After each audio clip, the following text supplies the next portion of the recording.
Perkenalkan, nama saya Richandi Situmorang dari kelas 12 IPS 3. Di sini saya akan menjelaskan mengenai ayat jurnal penyesuaian atau sering disebut dengan AJP. Ayat jurnal penyesuaian merupakan jurnal yang dibuat pada akhir periode untuk menyesuaikan saldo-saldo perkiraan atau akun agar dapat mengetahui keadaan yang sebenarnya sebelum penyusunan laporan keuangan. Ayat jurnal penyesuaian dibuat untuk perusahaan jasa yang hampir sama dengan ayat jurnal perusahaan dagang yang meliputi beban terutang, pendapatan diterima di muka, beban dibayar di muka, pendapatan yang masih harus diterima, pemakaian perlengkapan, dan penyusutan aktiva tetap. Penyebab pembuatan AJP yang pertama yaitu beberapa transaksi belum dilakukan secara jurnal karena memang belum saatnya dilakukan. Yang kedua, beberapa beban belum dilakukan jurnal selama periode akuntansi karena beban tersebut belum digunakan. Yang ketiga, beberapa unsur memang belum dilakukan pencatatan. Tujuan pembuatan AJP yang pertama yaitu agar pada akhir periode akun real yaitu harta, kewajiban dan modal menunjukkan keadaan yang sebenarnya. Yang kedua, agar akun-akun nominal yaitu akun pendapatan dan beban dapat diakui dalam suatu periode dan menunjukkan keadaan yang sebenarnya. Klasifikasi jurnal penyesuaian. Yang pertama, pembayaran di muka yang terdiri atas beban dibayar di muka, pendapatan diterima di muka. Yang kedua, unsur-unsur yang masih harus dilakukan yang terdiri dari pendapatan yang masih harus diterima, beban yang masih harus dibayar. Akun-akun yang memerlukan penyesuaian yang pertama yaitu penyesuaian penyusutan aktiva tetap. Yang kedua, penyesuaian dibayar di muka. Yang ketiga, penyesuaian pemakaian perlengkapan. Yang keempat, penyesuaian pendapatan dibayar di muka. Yang kelima, penyesuaian biaya yang masih harus dibayar. Yang keenam, penyesuaian pendapatan yang akan diterima. Yang ketujuh, biaya pemakaian perlengkapan. Yang kedelapan, kerugian piutang. Penyusutan aktiva tetap. Yang pertama, aktiva tetap seperti peralatan kantor, kendaraan, gedung, mesin, dan lain-lain. Disusutkan sebagai konsekuensi logis bahwa aktiva tetap tersebut telah digunakan untuk aktivitas perusahaan. Yang kedua, penyusutan aktiva tetap menggunakan akun kontra, yaitu seperti akumulasi penyusutan peralatan kantor, akumulasi penyusutan kendaraan, dan lain-lain. Yang ketiga, besaran penyusutan bisa diperoleh dari persenan tertentu, metode tertentu, atau metode garis lurus, jumlah angka tahun, dan lain-lain. Beban penyusutan. Beban penyusutan merupakan alokasi harga perolehan aktiva tetap secara sistematis dan rasional. Penyesuaian dilakukan untuk mengetahui besarnya biaya atau kos yang telah expired atau telah menjadi beban.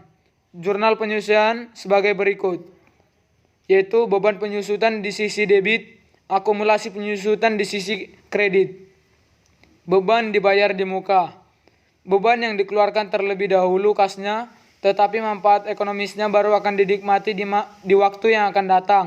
Contohnya, beban sewa dibayar di muka dan asuransi dibayar di muka. Contoh beban dibayar di muka pendekatan neraca atau pada saat pembayaran dicatat sebagai aset atau harta. Pencatatan saat pembayaran, sewa dibayar di muka di sisi debit, kas di sisi kredit. Jurnal penyesuaian, beban sewa di sisi debit, sewa dibayar di muka di sisi kredit. Contoh beban dibayar di muka pendekatan laba atau rugi. Pada saat pembayaran dicatat sebagai beban. Pencatatan saat pembayaran, beban sewa di sisi debit, kas di sisi kredit. Jurnal penyesuaiannya, sewa dibayar di muka di sisi debit, beban sewa di sisi kredit. Penyesuaian pemakaian perlengkapan. Perlengkapan merupakan berbagai unsur yang dibeli oleh perusahaan guna mendukung operasi perusahaan. Perlengkapan yang telah diperoleh akan digunakan sehingga perlengkapan yang telah terpakai akan menjadi beban. Ayat jurnal penyesuaian. Yang pertama, piutang pendapatan, hutang biaya, pendapatan diterima di muka, biaya dibayar di muka, biaya penyusutan, biaya pemakaian perlengkapan. Pencatatan jurnal penyesuaian, yaitu penyesuaian memungkinkan untuk melaporkan posisi akun-akun neraca dan akun laba rugi secara wajar. Penyesuaian bermanfaat bagi perusahaan untuk memuat data transaksi yang terbaru. Sementara neraca saldo belum membuat transaksi yang terbaru. Pencatatan jurnal penyesuaian. Yang pertama, pencatatan ditampung di buku jurnal penyesuaian atau bentuk buku jurnal umum dan kemudian disalin ke neraca lajur. Yang kedua, penulisan di neraca lajur diletakkan di kolom jurnal penyesuaian dan diberi huruf alfabet sesuai dengan urutannya di jurnal penyesuaian. Akrual basis. Akrual basis adalah suatu metode akuntansi di mana penerimaan dan pengeluaran diakui atau dicatat ketika transaksi terjadi, bukan karena ketika uang kas untuk transaksi-transaksi tersebut diterima atau dibayarkan. Dengan demikian, pencatatan dalam metode ini bebas dari pengaruh waktu kapan kas diterima dan kapan pengeluaran dilakukan. Dan terdapat dua peristiwa, yaitu penerimaan dan pembayaran kas di muka, penerimaan dan pembayaran kas di belakang. Contoh, pada tanggal 1 Januari, PT X membayar sewa gedung sebesar 2 juta untuk 2 bulan.